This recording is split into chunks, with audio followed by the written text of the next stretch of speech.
What I want to talk about is writing learning outcomes, and more specifically, using behaviorally based language in terms to provide a sound basis for instruction and assessment. We want to consider what's the essential takeaway for the course, what is the absolute minimum thing that we want students to be able to do at the end of the course. We want to think about higher versus lower level cognitive skills. So we don't want to just focus on memorization types of facts or things like that, but having students actually know how to do things, to analyze, to be critical, to do these kind of deeper cognitive skills.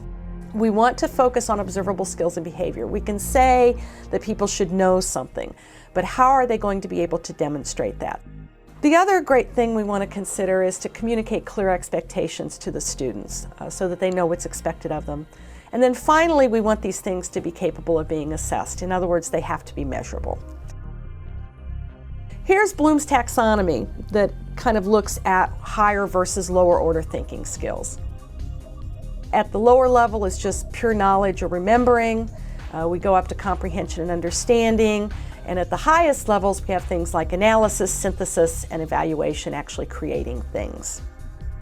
I always like to look at some verbs to put together my learning outcomes. So this is a nice little table, and what it does is it gives some possible verbs you can use in developing your outcomes that kind of address Bloom's various levels of the taxonomy. So if you're interested in just very low-level skills, you might ask people to define something or describe it or list it. Up a little higher, perhaps in application, you might ask them to calculate or apply, to practice, predict. At the analysis level, you might have people be able to distinguish or to question or separate or diagram things.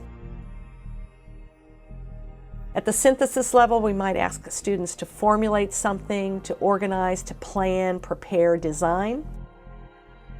And at the highest level, we have kind of a critical evaluation level, and in that case, we might ask people to appraise things, assess them, critique them, measure, judge, recommend, test, so on and so forth. Now, the structure of a learning outcome is important. There are certain things that we absolutely want to specify in a learning outcome. It will have an actor, generally that will be the student. It will have an observable behavior, so that's usually what you're asking them to do. That's your verb typically. An object of the behavior, so that's the object generally of the verb.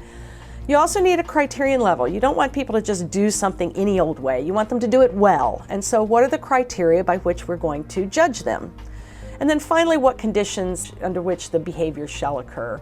That might be a time frame, it might be certain environmental situations or whatever, but what are the conditions? Upon completion of their field experience, students will be able to design and conduct a valid research project on a topic of disciplinary significance and write a journal quality research report capable of submission to a major journal in the field.